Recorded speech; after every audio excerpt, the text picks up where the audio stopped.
My name's Jennie Holtsbaum, and this is my graduation show for my Master of Fine Art degree. Would you like to come in and have a look at it? It's called Traces of Wilderness.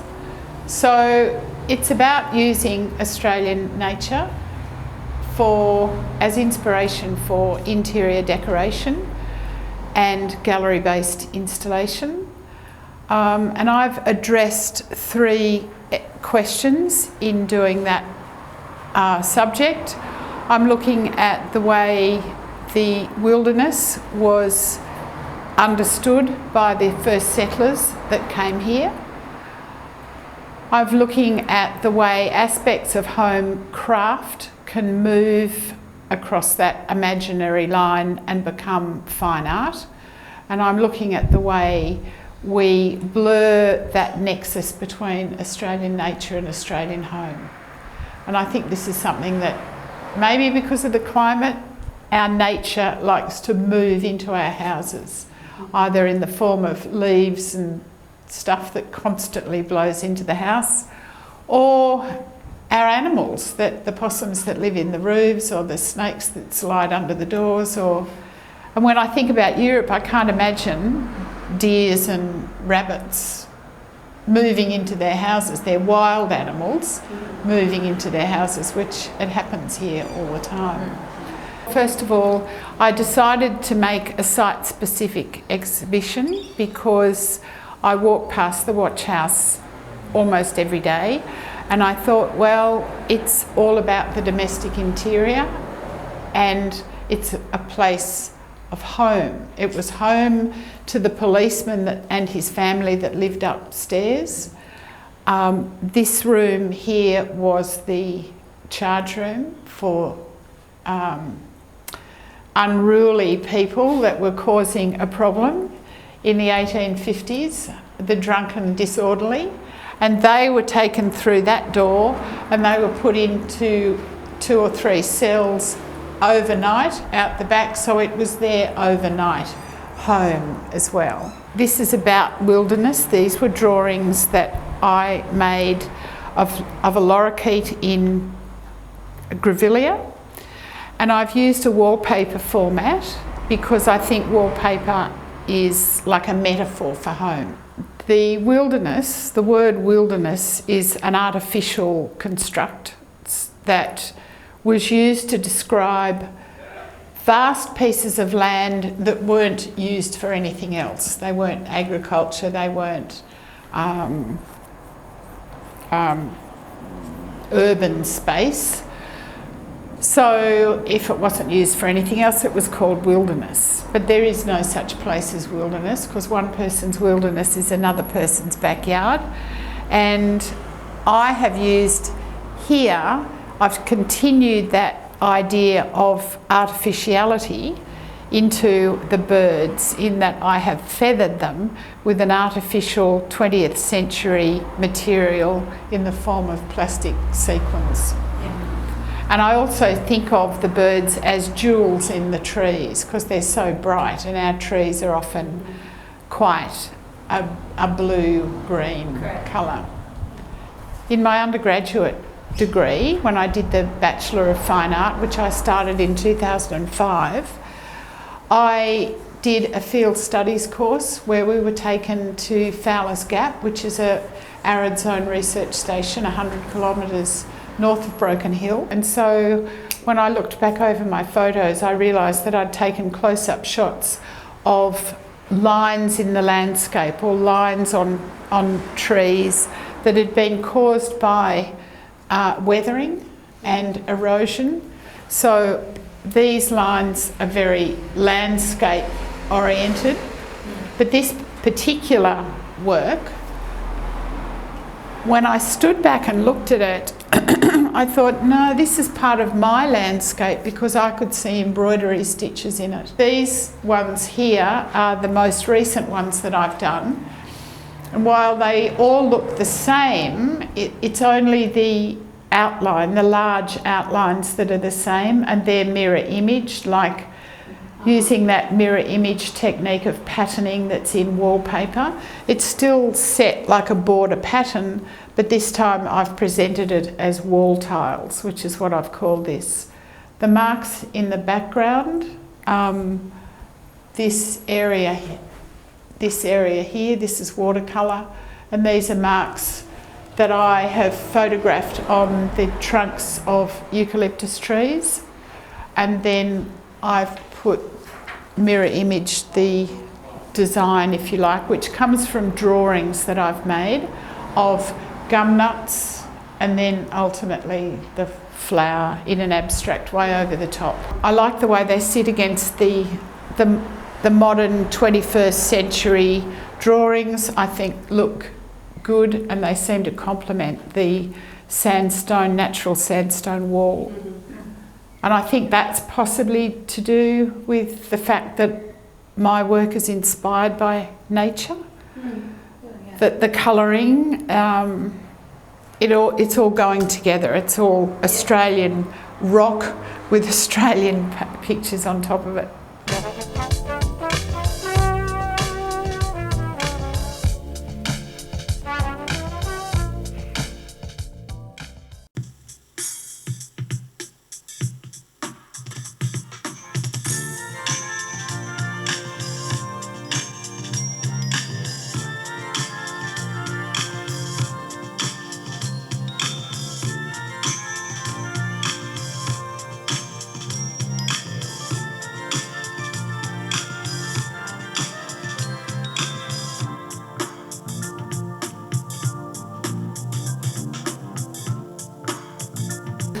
And I've made this leaf sculpture of gum leaves in the form of a chandelier or stalactite. So the leaves have moved into the house, and they're controlling this staircase room. They're controlling the space. But the sculpture is saying, well, we can't control the leaves, because every time we walk past the leaves, the wind blows them and they move, just like they do when they're outside. We can't control the movement of leaves outside.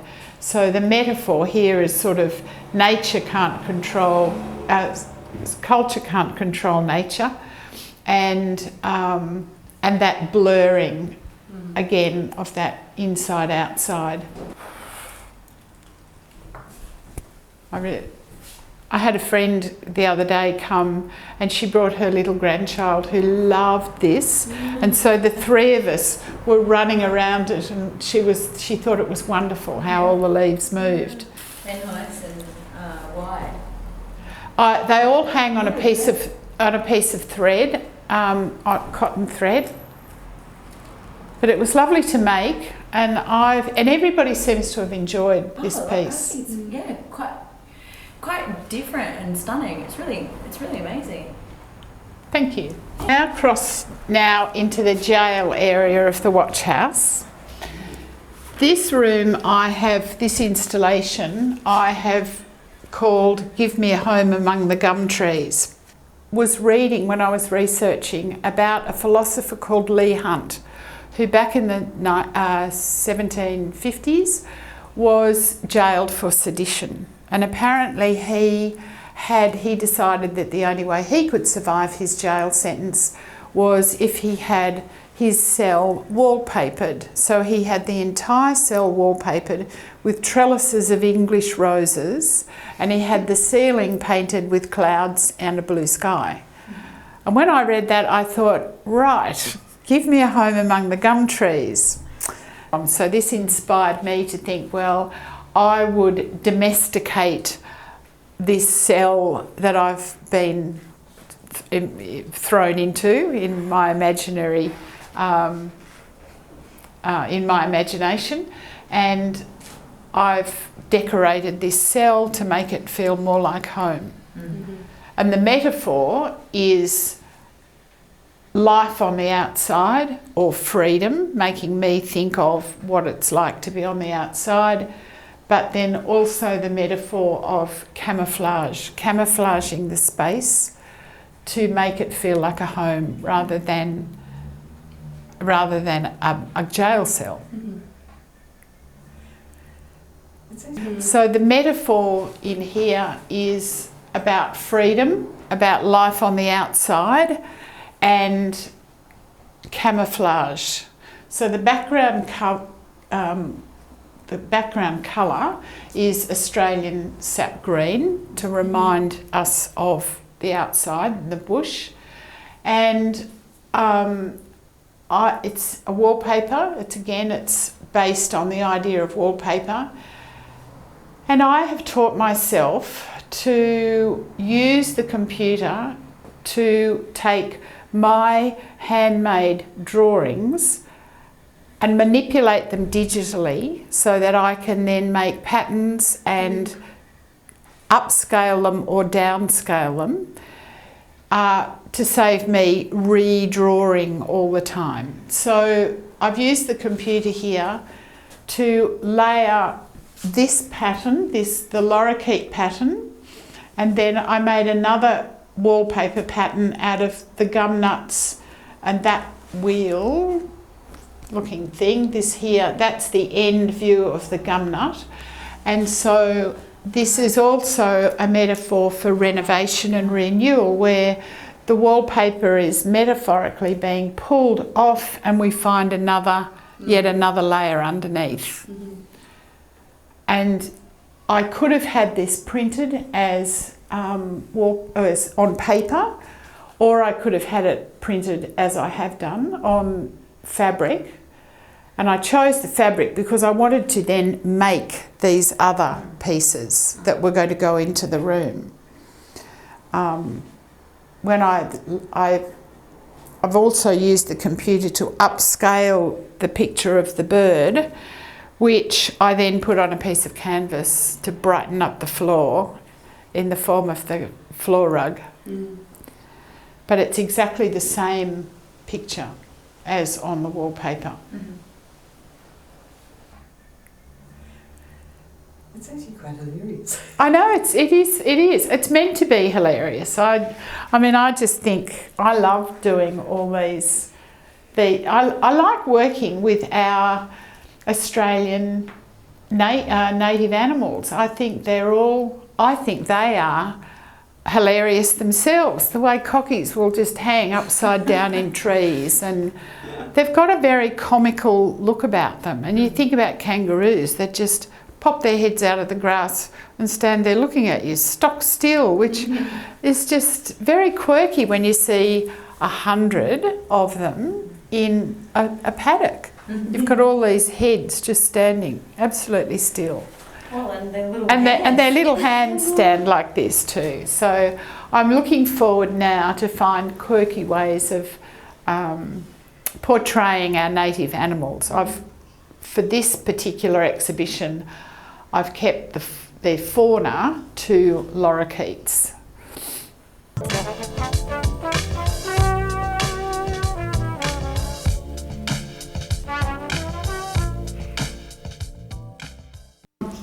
This installation is a metaphor for passing time and also for control. I came in here the first time and I thought, how would I pass the time if I was locked up in this space? And I decided that all I could do was think about it one day at a time. So rather than scratching marks on the wall, like people did to mark off the days, I decided that I'd make one flower a day. So I chose the waratah because it's the New South Wales floral emblem, and I set to and I made one flower a day. And here is the result. So the flower, again, we've got this blurring of the inside and the outside. The flowers have moved into the interior space. They are controlling the floor space. They've formed themselves into some sort of three-dimensional carpet, but it's not really a carpet. And as I sat here when I was installing this, I had no idea what it was going to look like until it was finished. And I was just tossing them pretending, oh, there's another day gone, another day gone, another day gone. And I realised that this sort of wall was happening. And I thought, well, that's interesting because I'm being controlled further back into the corner of this cell. But then on the other hand, from another perspective, it's giving me some sort of emotional control over being in here. At least I could say emotionally, I control this corner, I control this space. And we all like to have a measure of control. So it's I have control, but the jailer also is controlling me, if you like, as well as that metaphor for passing time. And each flower took me 2.5 hours to make. So I couldn't make too many more than one a day because they're a bit hard on your hands. So I tended to make one each night as I'd have dinner and sit down and watch something on TV and make a waratah. I had to make 20 of them before I got a pattern that I decided was good and was going to work, and it was going to hold together and look something like a waratah. And it's been a good installation to do because it's been a very portable piece. If I was away on holidays, I could take the balls of wool and the crochet needle with me, and I could keep it going. Even if I was on a plane, I could sit on a plane and make yet another waratah. What I've done in this installation is show how aspects of home craft can move across that imaginary line and become a piece of fine art. If it was sewn together as either a blanket, a quilt, a cape, it would have a practical purpose. Art doesn't have a practical purpose. Art challenges us visually to think about what we're looking at in a different way. And I think that's the main difference between craft and art. In Western culture, painting, drawing, photography and sculpture have always been accepted as fine art. It's those more dubious activities like fibre, ceramics and furniture making that pose the problem between when are they craft and when can they move into that area of fine art. And craftsman always has a clear idea of what he wants to make, how he's going to make it, and when to stop. And he moves in the area of recipes and instruction books, etc. An artist doesn't do that at all. An artist may have a vague idea of what they're going to do, but they're very willing to change direction or even achieve a new goal. This work is about freedom and control. I found this bird cage that was shaped like a Western shaped house, and I thought that would be just wonderful. Here I am in a barred exercise yard. I'm looking at an empty bird cage, which until last Christmas was wire. And last Christmas I thought, no, I can't leave it as wire because it's still a piece of craft. I still could keep a bird in it. So I then decided it needed to be crocheted. So I covered it all, crocheted it all in lorikeet colours. So now it's crossed that line and it's become a piece of art because I'm challenging you to think about what this is that you're looking at. You can hear a kookaburra, but you can't see one. So the kookaburra represents freedom. But then again, is he flying around laughing at you because you're the one that's in the cage and he's free? You have to come in with me here.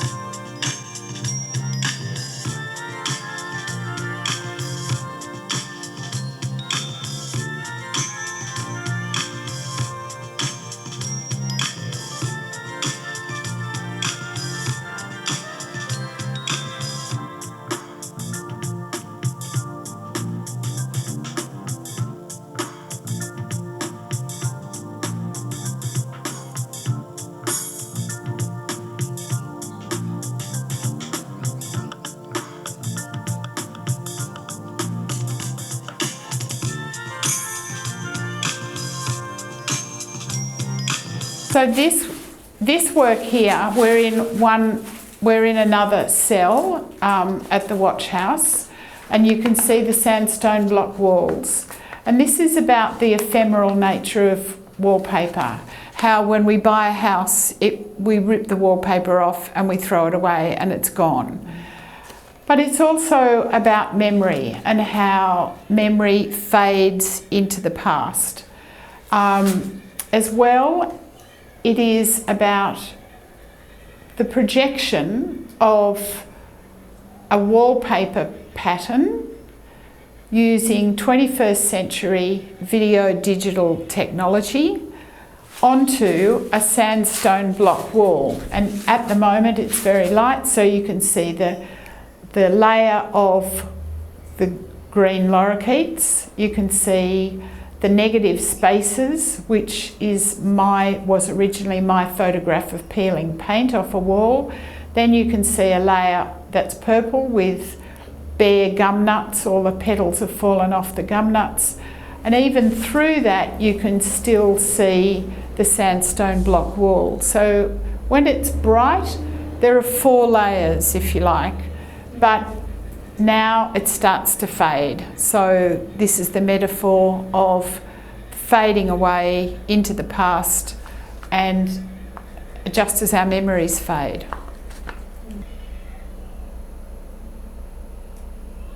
And we can still hear our kookaburra outside. I have got the leaves on the floor, but that's just another example of the way the leaves blow into our houses, and you can even still smell the eucalyptus from the leaves, even though they're old, they're dead leaves.